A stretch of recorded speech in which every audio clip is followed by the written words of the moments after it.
انسان کو اشرف المخلوقات بنایا ہے، تمام مخلوقات میں سب سے اشرف مخلوق۔ چنانچہ اللہ نے قرآن مجید میں فرمایا وَلَقَدْ كَرَّمْنَا بَنِي آدم، ہم نے آدم علیہ السلام کی اولاد کو مکرم بنایا، عزت بخشی۔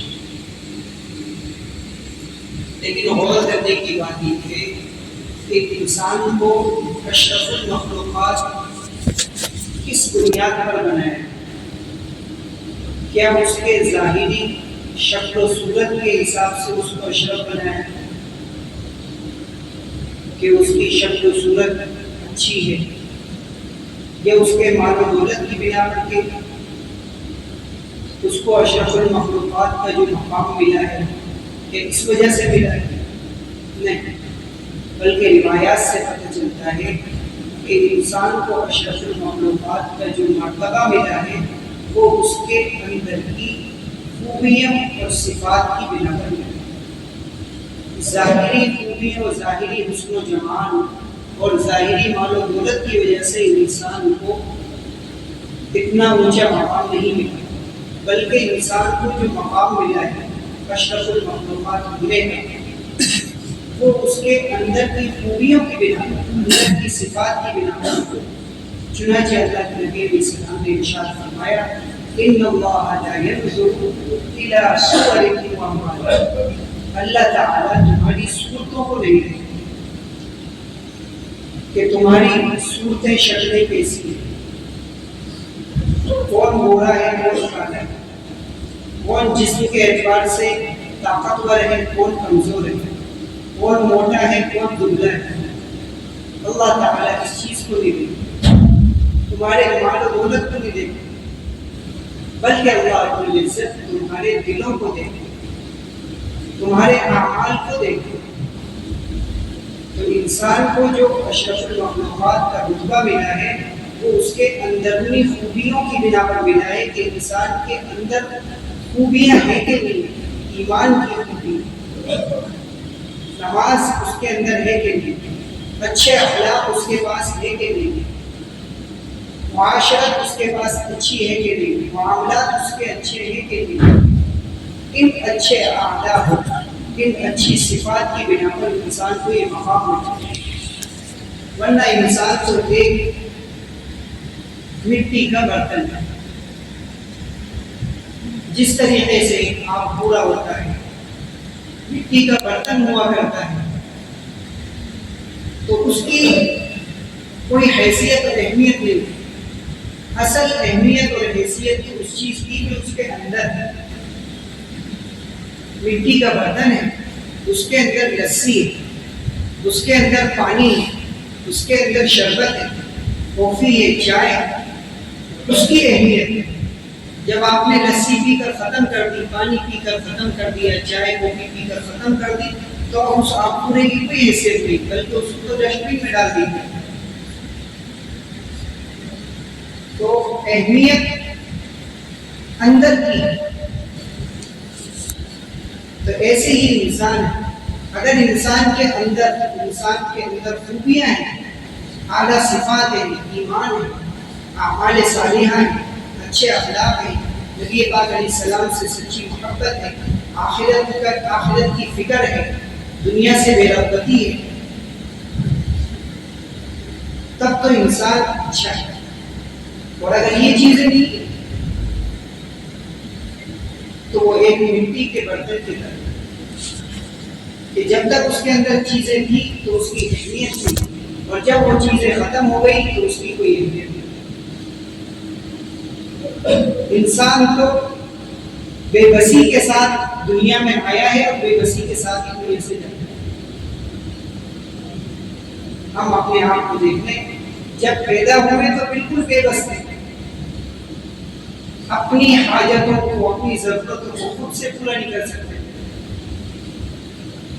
بلکہ اگر ہمیں کوئی ضرورت پیش آ گئی، پیشاب پاخانہ ہے یا کھانے کی ضرورت، وہ سب دوسرے کر رہے ہیں ضرورت کو پورا، والدین کر رہے ہیں۔ یہی حال انسان کے جانے کا ہے کہ جب انسان دنیا سے جاتا ہے تو بالکل بے بس ہوتا ہے، کچھ بھی نہیں کر سکتا. غسل بھی دوسرے دیتے ہیں, کفن بھی دوسرے پہناتے ہیں, خود چل کر کے بھی نہیں جا سکتا, دوسروں کے کندھوں پر سوار ہو کر.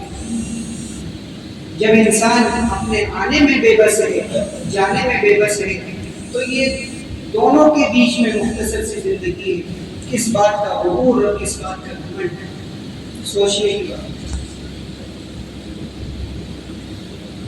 انسان کو یہ مختصر سی زندگی اپنے رب کو راضی کر کے گزارنی چاہیے.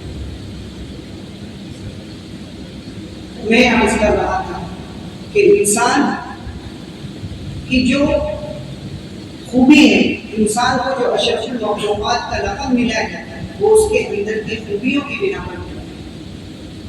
اس کی مثال ہمیں صحابہ کی سیرت سے, حضور کے دور سے ملتی. آپ دیکھیں حضرت بلال رضی اللہ عنہ, ظاہری شکل و صورت کے اعتبار سے کوئی اتنے اچھی تھی, لیکن اپنے اندر کو بنایا, اندرونی خوبیاں ایسی کہ کیا مقام اور مرتبہ ملا. موقع پر نبی پاک علیہ السلام کی عادت شریفہ تھی, آپ تہجد پڑھ کر آرام فرمائیں, تہجد پڑھ لی اور فجر کی سنتیں پڑھ لی, تھوڑی دیر لیٹ گئے. اتفاق سے ایک مرتبہ ایسے ہی لیٹے, آنکھ لگ گئی, نماز کا وقت قریب ہو گیا. حضرت بلال رضی اللہ عنہ نے دیکھا کہ حضور آئے نہیں, گھر تشریف لے گئے, دیکھا کہ آنکھ لگ گئی. فرمایا الصلاۃ خیر من النوم, نماز نیند سے بہتر ہے. یہ جملہ سنا, حضور کی آنکھ کھلی. آپ نے فرمایا ما احسن ھذا, کتنا اچھا جملہ ہے کہ جعلہ فی اذانک, اے بلال اس کو تو اپنی اذان میں بنا. اسی وقت سے آج تک فجر کی نماز کے, فجر کی اذان میں یہ جملہ چلا. ایسا اونچا مقام. پیارے نبی علیہ السلام فرمانے ایسا کیا عمل ہے بلال تیرا کہ میں جنت کے اندر تیرے جوتوں کی آہٹ کی آواز سن رہا ہوں. ایسا کیا عمل ہے؟ فرمایا یا رسول اللہ ایسا تو کوئی بڑا عمل نہیں ہے, لیکن یہ بات ضرور ہے کہ جب بھی میرا وضو ٹوٹ جاتا ہے تو میں فوراً وضو بنا لیتا ہوں, بے وضو نہیں رہتا. اور وضو یہ تو سلاح المؤمن ہے, مومن کا ہتھیار ہے. جس طریقے سے انسان دشمن سے بچاؤ کے لیے ہتھیار رکھتا ہے, ایسے ہی ایمان والوں کا سب سے بڑا دشمن شیطان ہے. ان الشیطان لکم عدو مبین, شیطان تمہارا کھلا دشمن. اللہ نے قرآن میں تو شیطان سے بچاؤ کے لیے, اس سے حفاظت کے لیے کیا ہتھیار ہے؟ وہ وضو ہے, پاکی ہے. سلاح المؤمن, مومن کا ہتھیار ہے. اس سے بڑی بات کیا ہوگی؟ پیارے نبی علیہ السلام نے فرمایا کہ طہارت اور پاکی رہنے پر دوام اختیار کرو, ہمیشہ باوضو پاک رہا کرو. کیا فائدہ ہے کہ تمہارے رزق کے اندر برکت ہو. آج انسان رزق کی بڑھوتری کے لیے اسباب استعمال کر رہا ہے, اوقات استعمال کر رہا ہے, اوقات کو اختیار کرنا ہے. وقت بڑھا دیا, 5 گھنٹے 7 گھنٹے ڈیوٹی کریں گے, مال بڑھے گا. اسباب بڑھا دیے, 1 دکان 2 دکانیں کر لی, مال بڑھے گا. حالانکہ مال کے بڑھنے اور نہیں بڑھنے کا دار و مدار اس پر نہیں ہے, بلکہ مال کے اندر برکت ہو رہی ہے. بے شمار اعمال ان میں سے ایک عمل یہ ہے ہمیشہ باوضو رہنا. وضو کے اندر ایک دعا ہے بیچ میں پڑھی جاتی ہے, اللہم اغفر لی ذنبی ووسع لی فی داری وبارک لی فی رزقی. اس سے رزق میں برکت. چھوٹے چھوٹے عمل. تو ایسا اونچا عمل حضرت بلال رضی اللہ عنہ کہہ رہے ہیں یا رسول اللہ ایسا کوئی بڑا عمل نہیں ہے. جب بھی میرا وضو ٹوٹ جاتا ہے میں وضو بنا لیتا ہوں, اور اللہ تعالیٰ جتنا مجھے توفیق دیتے تحیۃ الوضو پڑھ لیتا ہوں, 2 رکعت 4 رکعت جتنا موقع ہوتا ہے پڑھ لیتا ہوں. کتنا اونچا مقام کہ جنت کے اندر ان کے جوتوں کی آہٹ سن رہے.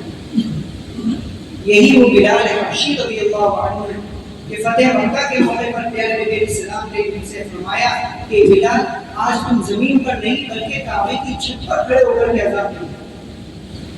اتنا اونچا مقام ملا. کس کی بنا پر؟ اندرونی خوبیوں کی بنا پر. ورنہ بظاہر بھی کوئی ایسی شکل و صورت بھی اتنی اچھی نہیں, مال و دولت کے اعتبار سے بھی اتنے اعلیٰ نہیں, لیکن اندرونی خوبیاں ہیں, اندرونی صفات, ایمان اعلیٰ درجے کا, اخلاق اعمال اعلیٰ درجے کے, اتنا اونچا مقام. تو انسان کو جو اشرف المخلوقات بنایا گیا ہے وہ اس کے اندرونی صفات کی بنا پر. اس کے بالمقابل حضور علیہ الصلوۃ والسلام کے دور ہی کے اندر آپ کا نسبی اور حقیقی چچا ابو لہب ظاہری اعتبار سے, ظاہری شکل و صورت کے اعتبار سے بڑا حسین و جمیل تھا. لہب کے معنی آتے ہی روشنی, جو شعلہ ہوتا ہے آنکھ کا, کیسا چمکتا ہے, ایسا روشن چہرہ, ایسا خوبصورت, ظاہری اعتبار سے بہت خوبصورت, لیکن اندرونی اعتبار سے خالی, اندر کفر کی گندگی بھری ہوئی تھی. تو کیا ہوا جب انتقال کا وقت ہوا اس کا, ایسی بیماری لگی کہ اولاد نے بھی اس کو چھوا تک نہیں, مر گیا. 3 دن تک لاش گھر میں پڑی رہی, تعفن اور بدبو پیدا ہوئی.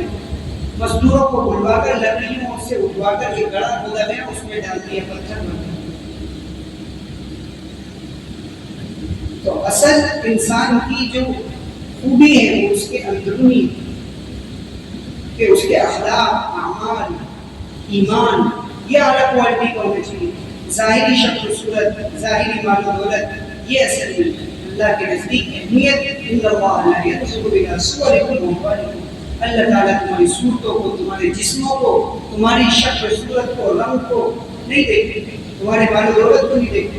اللہ کے اہمیت تمہارے اعمال کی ہے, تمہارے دل کی. میرے عزیز دوستو, ہمیں اپنے آپ کو مختصر سی زندگی میں اپنے اندرونی, اپنے اندر کو بنانا ہے, ظاہر سے زیادہ اپنے اندر کو بنانے کی فکر کرنا ہے. ہر موقع پر اللہ کا خوف, اللہ کا دھیان ہمارے ذہن و دماغ میں مستحضر رہنا چاہیے. اللہ تعالیٰ کی ان سنی باتوں کو عمل میں